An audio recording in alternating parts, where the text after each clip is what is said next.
Como de costume, temos em nossa congregação uma série de sermões que vão desde o começo de um livro até o final.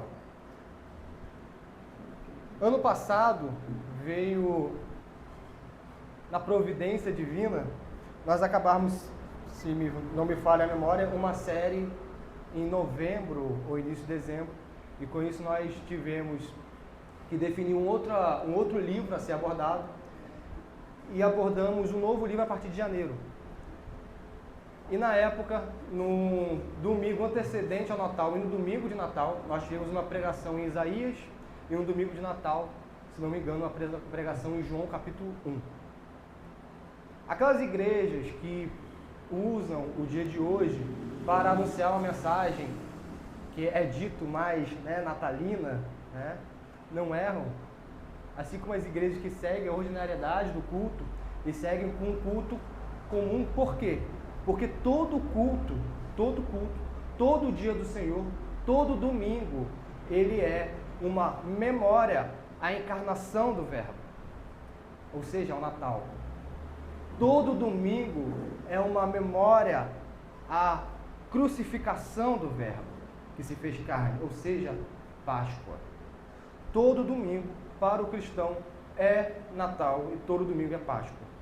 É por isso que aqueles que desejam, num dia como esse, ter algo mais específico de Natal, que não fere o princípio regulador do culto, amém. E aqueles que decidem seguir a ordinariedade, amém também. Amém, meus irmãos? Isso é algo que nós devemos levar para a maturidade cristã. Amém? Hoje nós vamos seguir a ordinariedade, nós vamos ver como que Eclesiastes segue aqui um ponto que vai culminar novamente em quem? Em Cristo Jesus. Como nós temos falado, se nós abrirmos a Bíblia, em específico o Antigo Testamento, e pregarmos sem falar de Jesus, nós nos assemelhamos a uma sinagoga. E nós vamos ver no final do sermão de hoje, na parte da aplicação, como que Cristo está aqui. Como que Cristo, como nós estamos vendo, está em todo o livro de Eclesiastes, em toda a palavra de Deus. A palavra de Deus é sobre o Verbo que haveria de vir. E o Novo Testamento, o Verbo que veio, o Verbo que se fez carne. E agora nós aguardamos esse Verbo que se fez carne voltar. E o domingo é isso. Nós lembramos que esse Verbo nasceu, que esse Verbo morreu e que o Verbo que se fez carne voltará. Todo domingo nosso é assim. Todo domingo nosso, nós devemos ter a disposição correta para adorar esse Deus. Não somente um ou outro, todo domingo. Porque é o dia do Senhor, como nós fomos expostos na série do Reverendo Ricardo. Amém, meus irmãos? Vamos então seguir. Nós hoje vamos ver Eclesiastes capítulo 7, do versículo 23 até o versículo 29. Eclesiastes capítulo 7, nós vamos ver nesta noite, do versículo 23 até o versículo 29. Diz assim a palavra de Deus em Eclesiastes, capítulo 7, 23 em diante. Tudo isto experimentei pela sabedoria e disse: tornar-me-ei sábio, mas a sabedoria estava longe de mim. O que está longe e muito profundo, quem o achará? Apliquei-me a conhecer e a investigar e a buscar a sabedoria e meu juízo de tudo, e a conhecer que a perversidade é insensatez e a insensatez loucura. Achei coisa mais amarga do que a morte, a mulher cujo coração são redes e laços e cujas mãos são grilhões.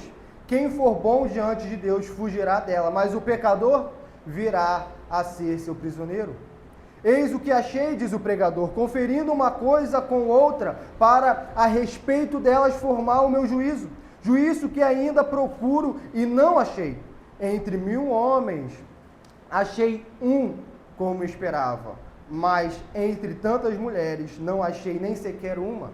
Eis o que tão somente achei, que Deus fez o homem reto, mas ele se meteu em muitas astúcias.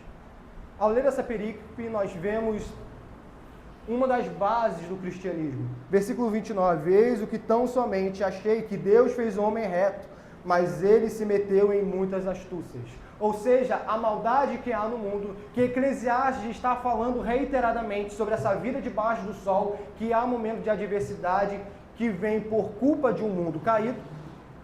Este homem que é abalado por fraquezas inerentes a ele e pelo tempo e o acaso, que nós vamos ver ainda na série, e por todos os infortúnios que estão diante de nós. Este homem, ele só está diante dessa realidade. Por quê? Porque ele se meteu em muitas astúcias. Porque o Senhor nosso Deus, ele criou um homem reto. Sempre quando nós nos defrontarmos com uma situação em que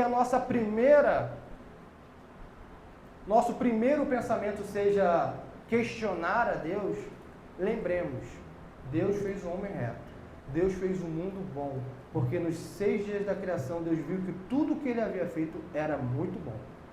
E no 7º dia ele descansou. Mas o homem se meteu em muitas astúcias.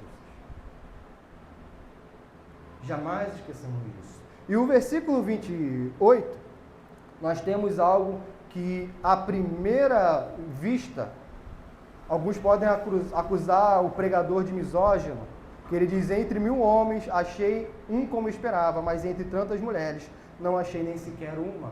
Nós vamos ver o que o pregador Salomão está dizendo. Amém, meus irmãos? Vamos então por parte.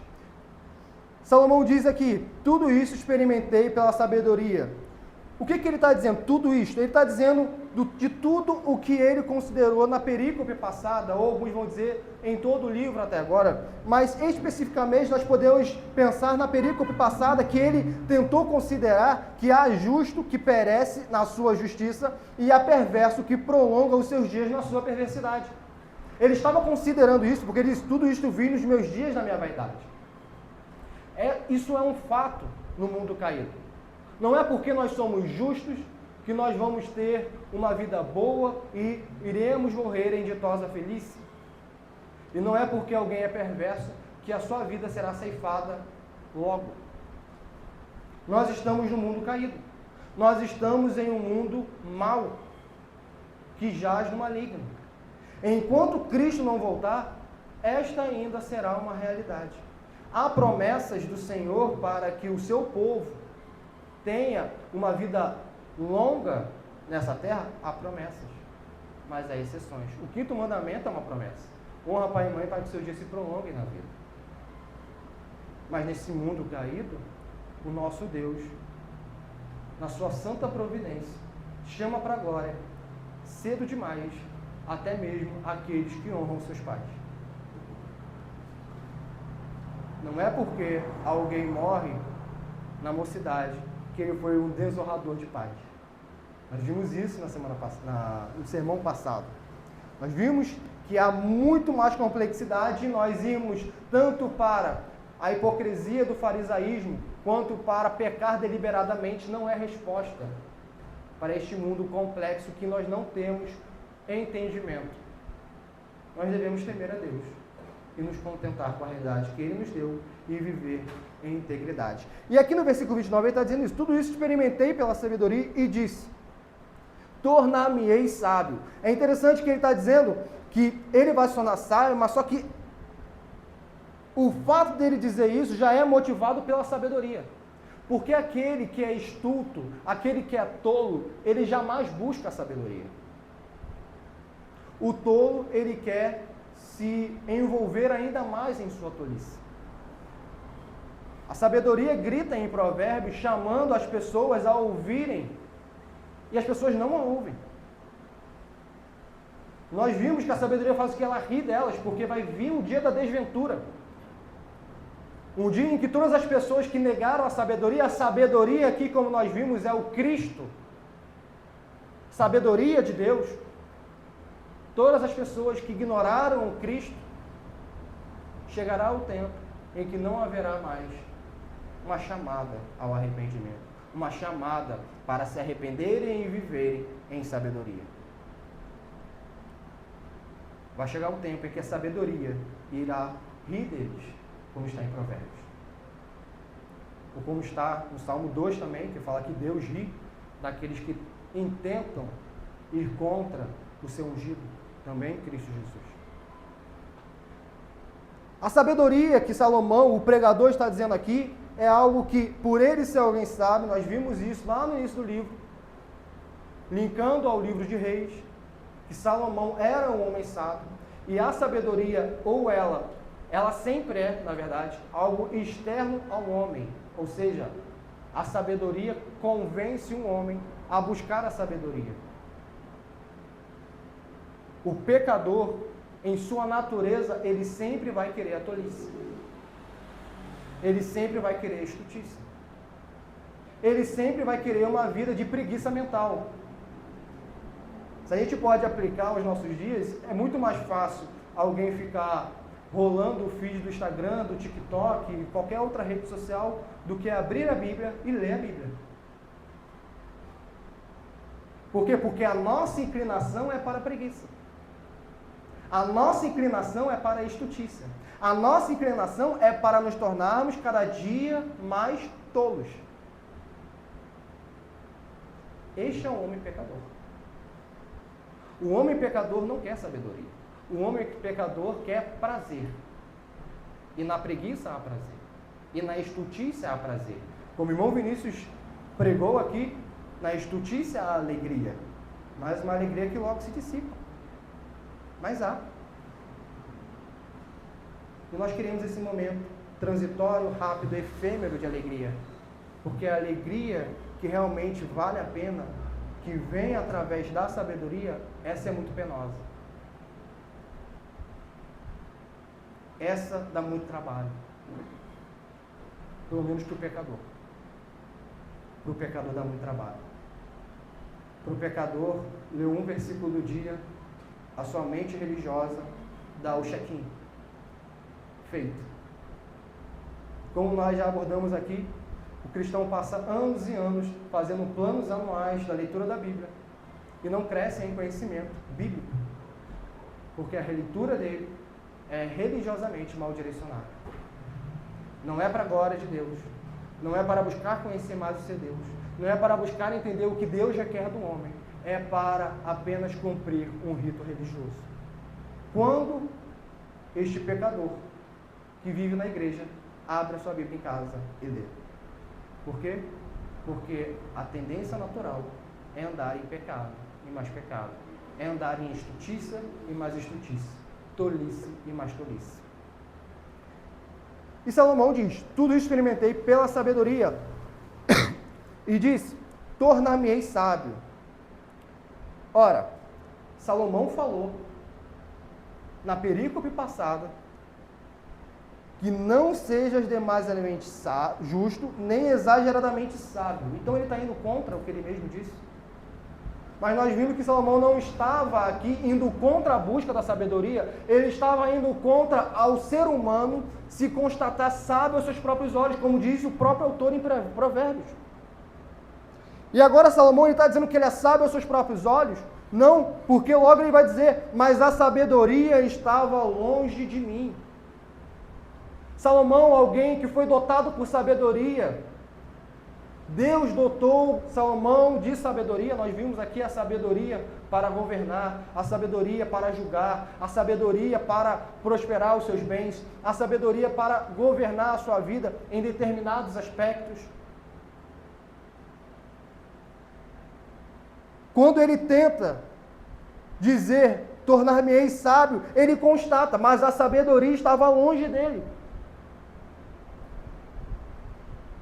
Porque ao se defrontar com o mundo de Deus, ao se defrontar com o cosmos, com a revelação geral, o ser humano já vê a sua pequenez. O ser humano já vê como a sabedoria está longe de seu alcance. E quanto mais quando o ser humano busca entender o Deus que se revela. Então nós olhamos e vimos que ele é incompreensível em seu ser, como diz a nossa confissão de fé. Mas isso não significa que nós não podemos compreendê-lo. Significa que ele precisa se revelar. Ele precisa escrever um livro. Ele precisa falar. E ele assim o fez. De Gênesis a Apocalipse, ele escreveu. usando homens inspirados para tornar o seu povo sábio, útil para toda boa obra. Útil para toda boa obra. Mas por um homem ser pecador, ainda há uma necessidade maior. Porque a Bíblia e o homem em si, o homem não consegue compreender a doutrina bíblica. Por quê? Porque o que é espiritual se discerne espiritualmente. É por isso que ateus leem a palavra de Deus e não a compreendem, não se convertem, não veem o quão maravilhoso esse livro é e quão sublime Cristo é. Porque precisa de algo mais. Precisa que o Espírito Santo venha e ilumine aquele coração, para que aquele coração em trevas, corrompido pela perversidade de seu próprio ser, venha e olhe para as Sagradas Escrituras e diga: Senhor, perdoe este pecador. Perdoe a minha estultícia. Perdoe e me leve a conhecer-te mais. Me leve a ser sábio. Não sábio meus próprios olhos. Não. Me leve a sabedoria que veio do seu Espírito Santo, que nenhum esforço humano pode adquirir. A sabedoria que vem por graça. A sabedoria que vem por graça.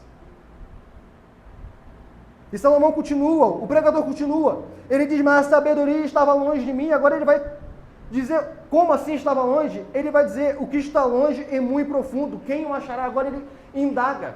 Ela não estava longe, ela estava longe e profunda. Um comentarista diz: é a mesma coisa quando nós chegamos à beira-mar e nos defrontamos com o oceano.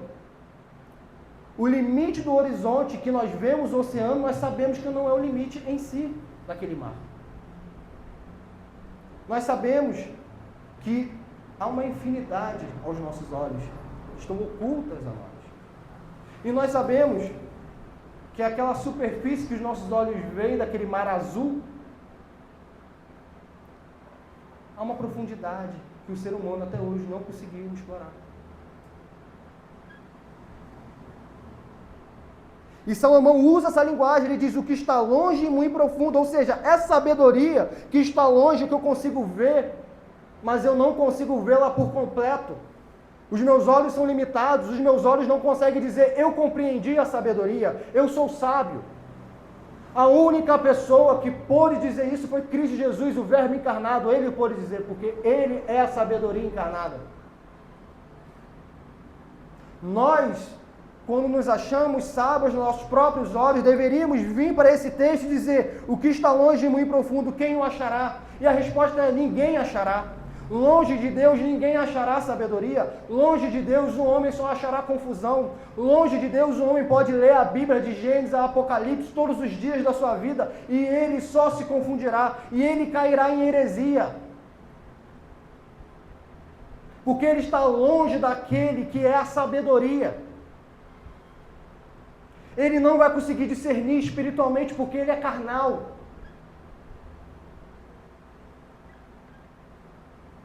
Nós já vimos na perícope passada o que Salomão constata, que todo homem é perverso. E como o irmão Israel disse, leu aqui, que não há um homem justo sobre a terra que faça o bem e que não peque. Salomão já constatou: o gênero humano é perverso e o gênero humano é pecador.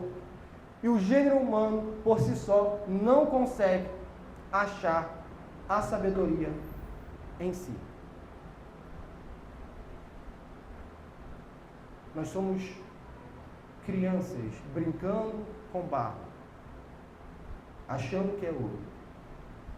Os nossos livros, as nossas músicas, o nosso entretenimento é barro, é pó. E nós achamos que são joias. E nós nos agarramos a isso.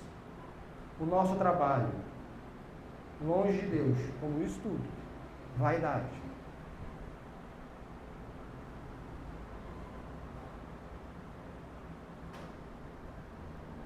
E ele está constatando: o que está longe e muito profundo, quem o achará?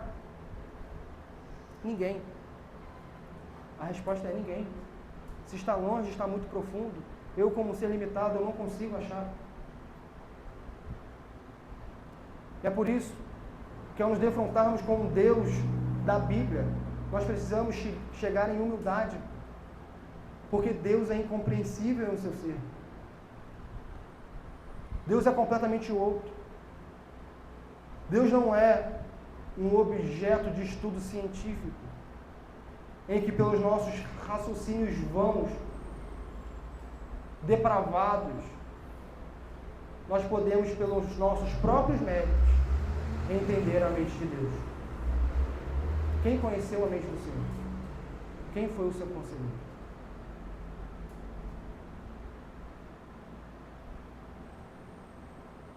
Na nossa geração há aqueles que se acham sábios demais. E são todos. Todos os dias, postam na internet a sua pseudo-sabedoria. Arrotam a sua pseudo-sabedoria. E não se lembram de que, por natureza, são estúpidos. Por natureza, são tolos. E alguns se orgulham daquilo que receberam por graça.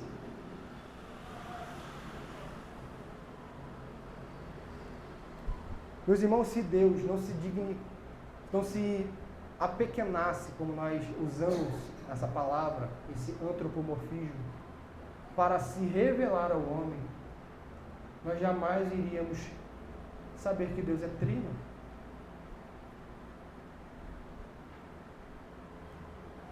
Jamais. Nós jamais saberíamos de alguns atributos que Ele não comunica na sua criação. Jamais. Deus se revelou. Deus deseja que o seu povo seja sábio. Aqui está a fonte da sabedoria. O temor do Senhor é o princípio da sabedoria. Por natureza, nós deveríamos defrontar com o texto e falarmos em nossos dias: a sabedoria é profunda demais para mim. A sabedoria está longe demais de mim. Quem a achará? E assim toda a arrogância nossa, toda a nossa altivez pelo nosso intelecto deveria cair aos pés da cruz. Porque somos pó. Não importa quantos livros a pessoa leu, quantas vezes leu a Bíblia, ela é pó, e ao pó retornará. E aquele que é estúpido, aquele que é tolo e não busca a sabedoria, esse também deve temer muito. Porque ele ignora a sua própria natureza. Porque Deus fez um homem para adquirir conhecimento. Por isso que Deus não nos fez como os animais. Deus não fez o ser humano para ter uma overdose de entretenimento. Deus não fez o homem para isso. Deus fez o homem para crescer em graça e em conhecimento. É para isso que Deus nos fez. Para que o conheçamos e prossigamos em conhecê-lo. Senão, nós estamos desperdiçando o fôlego de vida que Ele nos deu. É um desperdício. É um desperdício.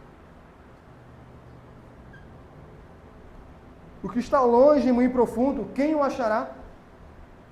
Apliquei-me a conhecer e a investigar. O fato de Salomão constatar que a sabedoria estava longe e que ela era muito profunda, não o levou à desistência. Ele continuou. Tudo bem. Ela está longe, ela é profunda. Eu não consigo achar sabedoria em si mesma. É o que os filósofos chamam de epistemologia, o objeto em si, a coisa em si, que nenhum homem consegue. Nós temos interpretação da realidade, mas nós não compreendemos a realidade em si. Isso só quem tem é Deus. E aqui Salomão vai abordar, de certa maneira, isso. O fato dele não ter esse conhecimento das coisas em si e ter a sabedoria como algo que ele possa conquistar, ainda assim, ele busca crescer em conhecimento, ele busca entender a sua realidade, ele busca entender esse palco de Deus chamado mundo. Apliquei-me a conhecer e a investigar e a buscar a sabedoria e meu juízo de tudo.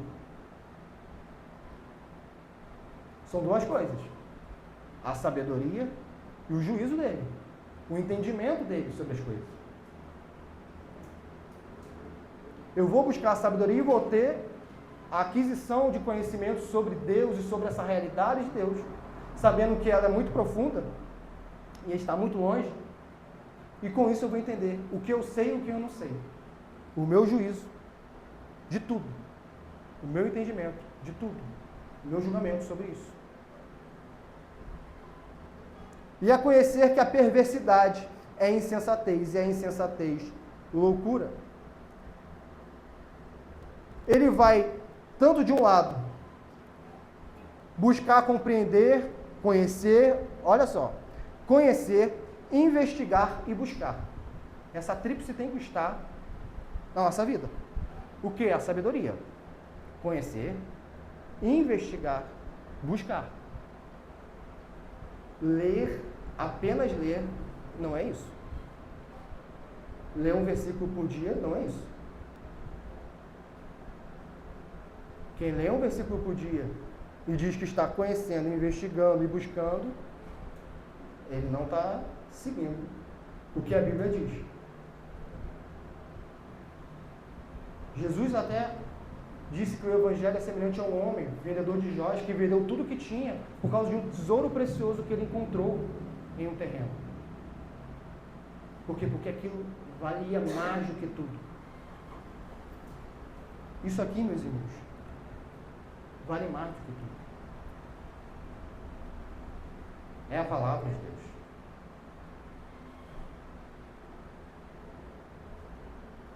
Apliquei-me a conhecer e a investigar e a buscar a sabedoria e meu juízo de tudo. E a conhecer que a perversidade, ou seja, o outro lado desta realidade, sabedoria, qual é o outro lado? Insensatez, insensatez, loucura. Qual é o oposto da sabedoria? Insensatez. E a insensatez é o quê? Ela é loucura.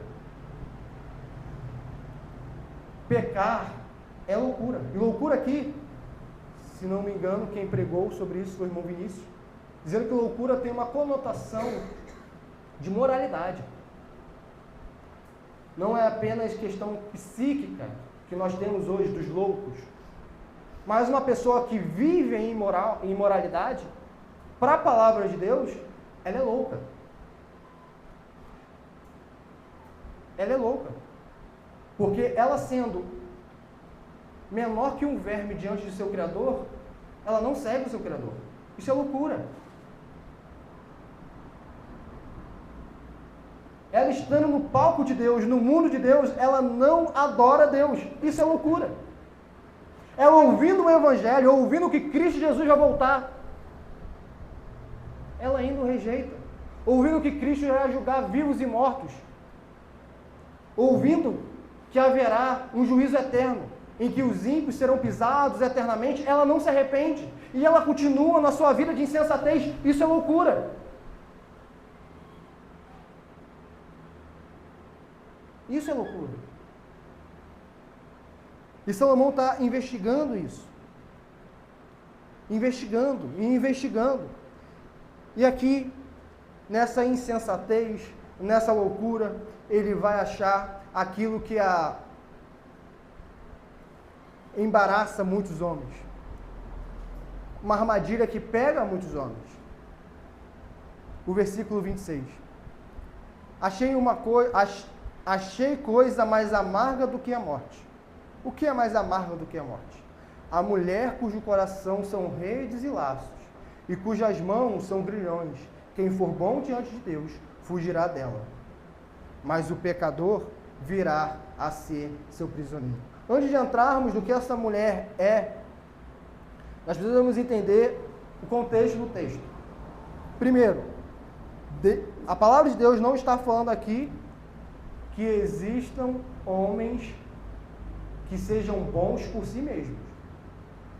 Tudo bem? A palavra de Deus está falando de bondade daquele homem que vive uma vida em integridade. Um homem de Salmos 15, que o salmista pergunta, quem habitará no tabernáculo? Ele vai caracterizando o homem que habitará no tabernáculo. O homem que vive uma vida íntegra. Esse homem que vive uma vida íntegra, esse homem dito aqui como bom pela palavra de Deus, ele é pecador também. Por quê? Porque o versículo 20, Salomão já disse, não há homem justo sobre a terra que faça o bem e que não peque. Logo, todos os homens são pecadores. Na própria visão de Salomão. Salomão não está defendendo um homem que seja bom por si. E aqui há um equívoco dos cristãos, quando olham para homens que a palavra de Deus diz que eles eram bons, como Noé, por exemplo, que Deus achou graça de Noé, e as pessoas acham que Noé tinha uma bondade inerente, que Noé não era pecador. Noé era pecador, Deus se agraciou dele. E decidiu fazer uma aliança com ele, preservar ele e sua família, para que ele e sua família fossem os representantes, ele na verdade, Noé, o representante da aliança.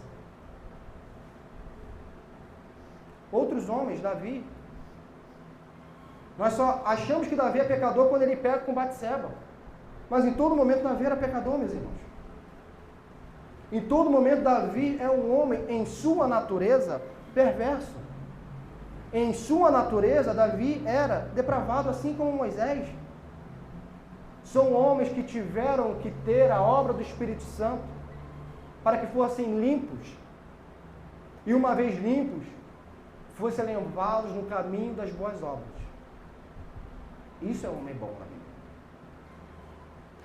O único homem bom no sentido de imaculado, Jesus. Cristo Jesus. Como diz o salmista, nós fomos concebidos em pecado.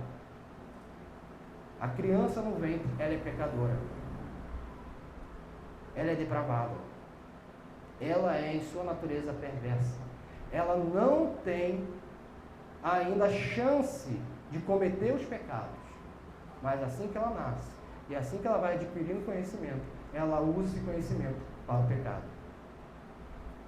Nenhum pai ensina seu filho a mentir, e eles mentem. Nenhum pai ensina seu filho a desobedecer, e eles desobedecem. Por quê? Porque ali há um pecado inerente. Há uma natureza indisposta à santidade. Há uma natureza rebelde aos seus pais. Há uma natureza rebelde ao próprio Deus. E é por isso que os pais devem pregar o Evangelho aos seus filhos. E ele diz, o homem bom escapará dessa mulher. O pecador, ou seja, aquele que vive deliberadamente pecando, que não busca viver uma vida em integridade. Essa é a classificação quando está em antíteses, bom e pecador. Você viu que o bom é aquele que vive nas boas obras que Deus preparou para os santos, como está em Efésios. E o pecador, quando está em antítese a este homem bom, é o pecador, é o homem que vive pecando deliberadamente. Em outros contextos, quando a palavra de Deus diz pecador, são todos, como está em Romanos 3. Todos pecaram. Todos pecaram. Aqui, especificamente, este pecador está dizendo do homem que peca deliberadamente. Este homem que peca deliberadamente, esse homem que não busca sabedoria, esse homem que é estulto, que é tolo, que segue a insensatez, e a insensatez dele demonstra-se a loucura do seu ser, a loucura de sua mente, ele vai ser pego por essa mulher cujas mãos são grilhões, essa mulher cujo coração são redes e laços, essa mulher que é falada reiteradamente no livro de Provérbios. A mulher que não para em casa, no sentido aqui que ela quer devorar alguém na rua. A mulher que usa até mesmo os sacrifícios que eram feitos na antiga dispensação como armadilha para enredar aqueles simples, os tolos, na imoralidade sexual.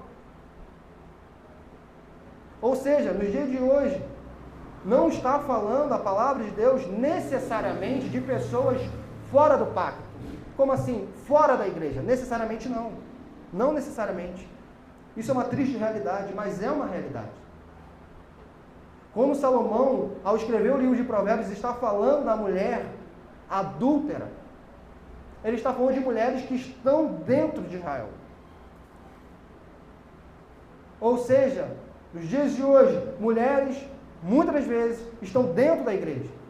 E os homens, os cristãos atuais, por serem estultos, por serem tolos, não se previnem contra isso. E nós vemos adultério dentro da igreja.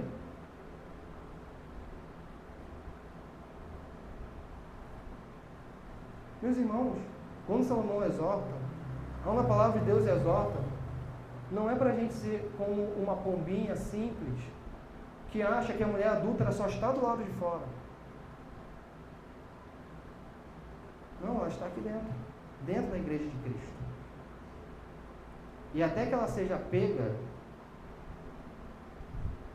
e seja disciplinada e excluída da igreja, até isso acontecer, muitas das vezes ela já fez armadilha para um homem e fez esse homem cair em pecado. Essa é a realidade. Não sejamos simples como a pomba, no sentido, e não sagaz como a serpente, prudente como a serpente, melhor dizendo, prudente como a serpente. Como Jesus diz, seja simples como a pomba, mas prudente como a serpente.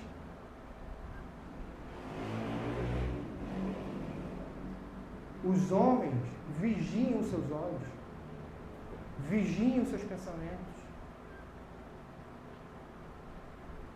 As mulheres vigiem também para não serem pedra de tropeço para outros homens.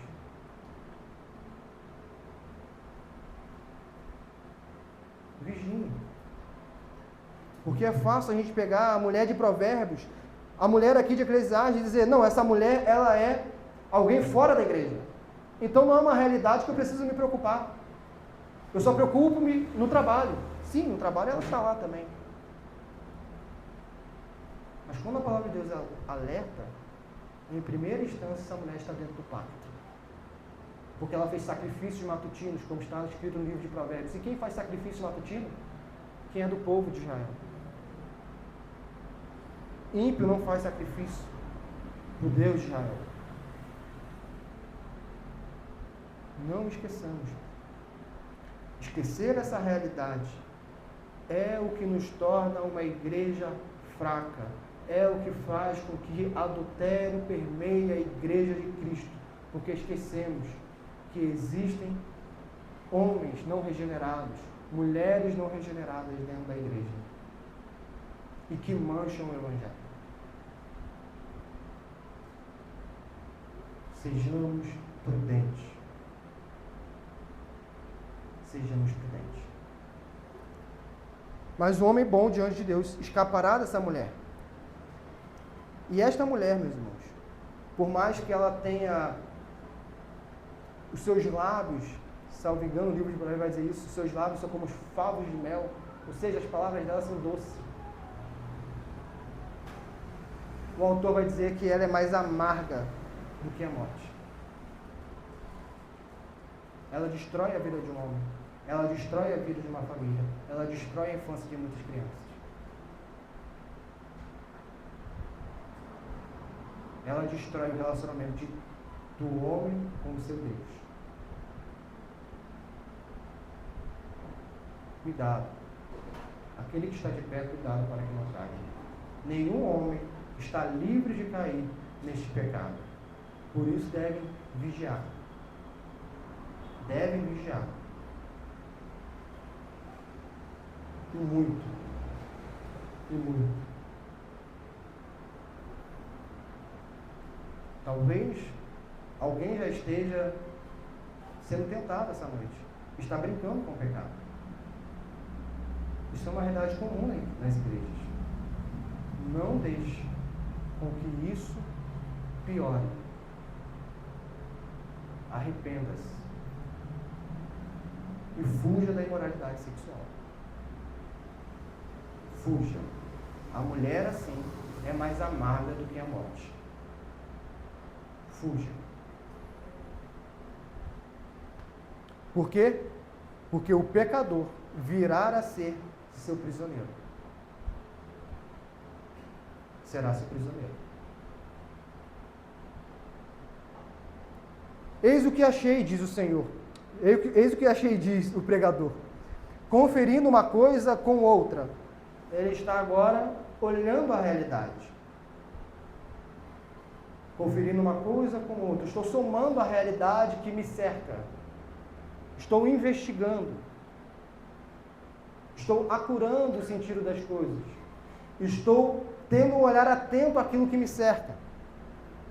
Conferindo uma coisa com outra, para a respeito delas, formar o meu juízo. Juízo que ainda procuro e não o achei.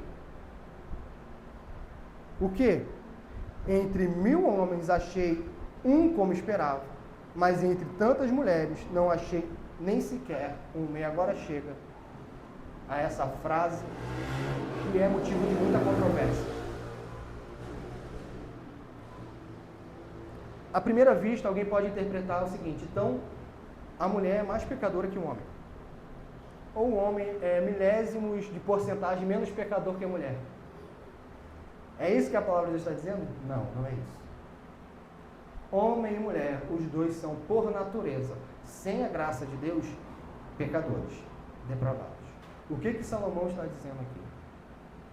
Só nos lembrarmos que ele está falando algo que ele investigou de sua vida. Isso é muito importante. É uma constatação que ele tem de sua realidade. Salomão, se nós voltarmos ao capítulo 2, ele vai dizer no versículo 8, assim: amontoei também para mim prata e ouro e tesouros de reis, 2:8, e de províncias, provi-me de cantores e cantoras, e das delícias dos filhos dos homens, mulheres e mulheres. E nós temos, pelo autor do livro de Reis, que Salomão teve muitas mulheres, mais de 700 mulheres. E aqui vem uma grande realidade. Salomão, que teve 700 mulheres, ele não achou uma de seu harém, uma que fosse reta. Ele não achou. Por quê? Porque a mulher virtuosa, a esposa que edifica a casa, ela é presente de Deus.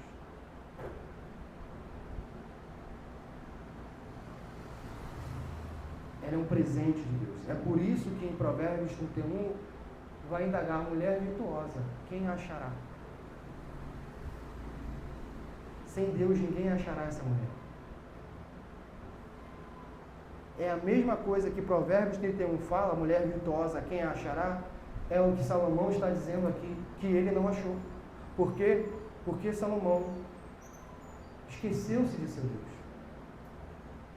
Ele não falou aqui: aquele homem que for bom diante de Deus escapará dessas mulheres, desse tipo de mulher. Se nós lermos o livro de Reis, nós vamos ver que Salomão não foi bom diante de Deus. Em um período de sua vida, ele apostatou da fé. Ele declinou da fé, melhor dizendo. Entrou em casamentos indevidos, ignorando a palavra de Deus. E com isso ele não recebeu o grande presente de Deus, a mulher virtuosa. E é por isso que ele diz: eu não achei. Por quê? Porque ele foi mal diante de Deus. Ele foi prisioneiro das 700 mulheres, das mais de 700 mulheres. Ele criou postes ídolos em Israel. Ele profanou a terra santa. Ele cometeu grande pecado. Grande pecado. A mulher virtuosa, meus irmãos, ela é um presente de Deus. O cristão que já encontrou seu par deve se alegrar com uma esposa virtuosa, porque não é fácil, segundo a palavra de Deus. Há muitas mulheres, mas a virtuosa, quem a achará? Quem a achará? E o que Salomão está dizendo aqui é para que os homens se contentem com o seu casamento. Uma das lições que nós devemos ter. Porque o homem, muitas vezes, deixa de olhar para a mulher virtuosa, para olhar para a mulher que tem favos de mel em sua boca, que tem andar apaixonante, e para ser enredado, para ser aprisionado, esquecendo que aquela mulher virtuosa é um presente de Deus.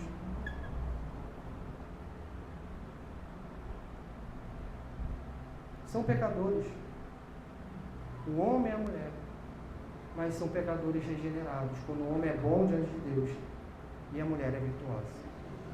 E aqueles que estão solteiros, a mulher virtuosa, não necessariamente, ordinariamente falando, não irá casar com um homem que não busca ser o homem de Efésios 5.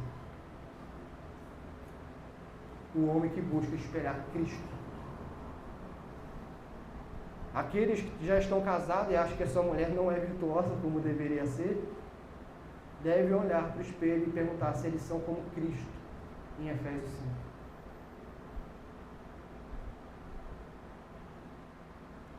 A mulher virtuosa é o presente de Deus.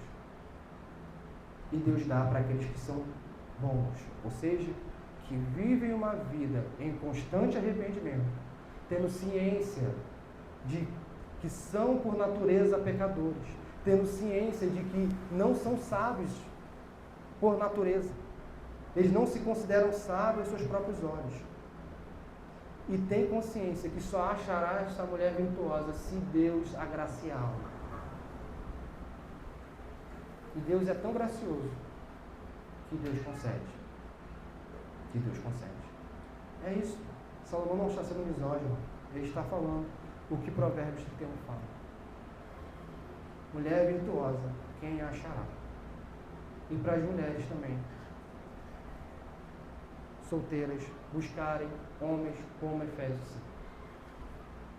Porque a mulher de Provérbios 31 casa com um homem que não está em casa, cochilando.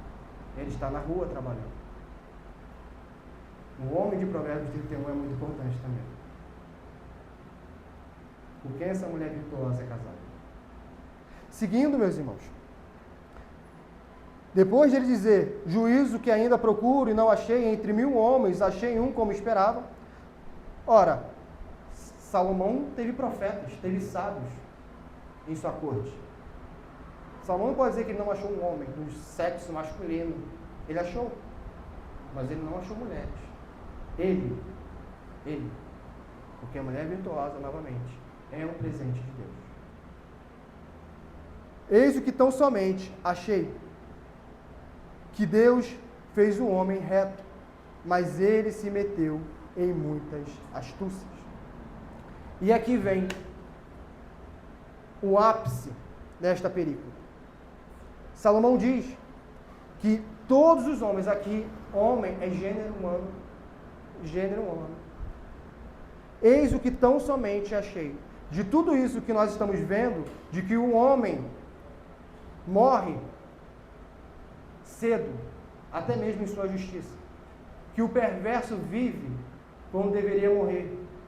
Quando estamos diante de uma realidade que parece desesperadora, eis o que tão somente achei, que Deus fez um homem reto, mas ele se meteu em muitas astúcias. Este mundo caído é culpa nossa. O mundo caído é culpa dos homens. É culpa de Adão e Eva. É culpa dos filhos de Adão e Eva. É culpa nossa. E aqui vem a mensagem que nós vamos chegar do Natal. O Natal não tem sentido se não há culpados. O Natal não tem sentido se só há sábios sobre a terra. Porque se só houvessem sábios sobre a terra, a sabedoria não precisava se encarnar. O Natal não tem sentido se houvessem justos sobre a terra.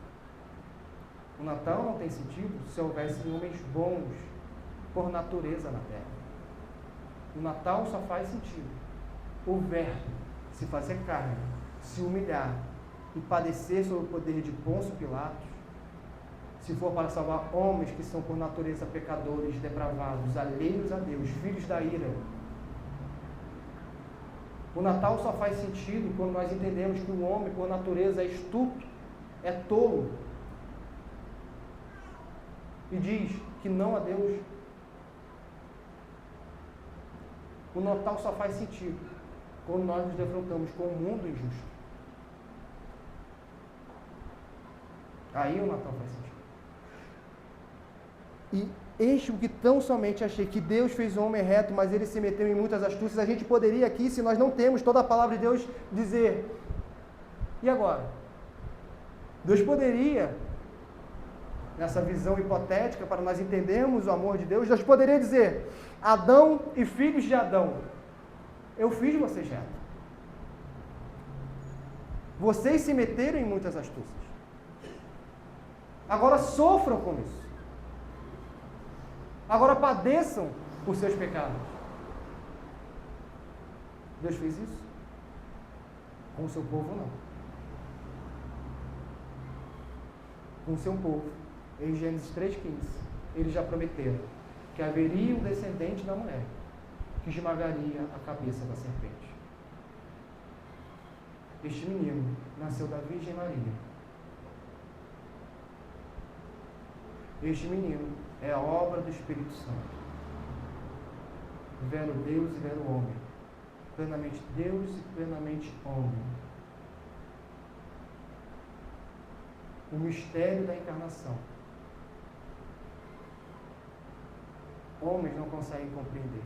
Quando nós nos defrontamos com a Trindade, quando nós nos defrontamos com o Cristo encarnado, com tanta sabedoria, e nós só podemos dizer que este Cristo encarnado, esta sabedoria, está muito longe de nós, para nós entendermos como que Deus se faz homem. Essa sabedoria está muito profunda. E não só sabedoria, como o reverendo Sproul disse uma vez, quando nós olhamos para o oceano, aquela vastidão do oceano, todo aquele oceano é menos que uma gota do grande amor que Deus tem por seu povo.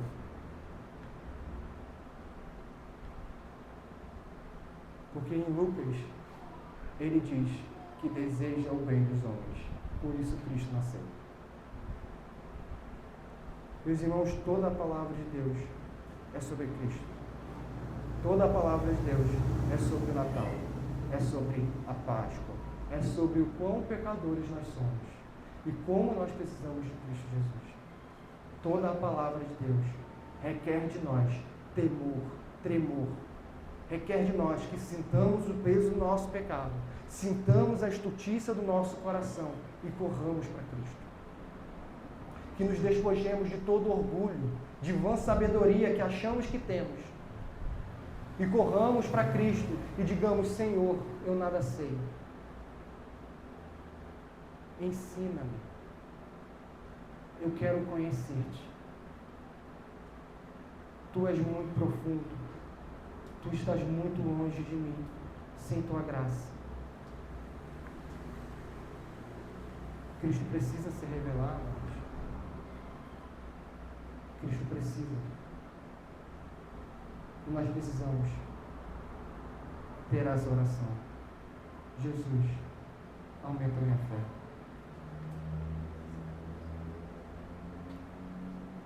Não é só no espírito natalino. Aumenta a minha fé todos os dias em Ti. Em Ti. E em Ti somente. E assim, Senhor, eu não terei palavras para expressar como é a sabedoria revelada a mim. Mas eu a conhecerei e serei conhecido por ela. Porque este é o meu Deus. E eu sei que esse Cristo, Ele é o meu Deus e eu sou dele. Eu sou do meu amado e o meu amado é meu. Nós somos, meus irmãos, a mulher de Cantares que procura o seu amado. O nosso amado nasceu. E o nosso amado se encarnou. E nós, por natureza, somos essas mulheres perversas. Por natureza, nós somos essa mulher insensata. Por natureza, nós somos pessoas que armam armadilha para outros pecadores. Mas Cristo nos purificou.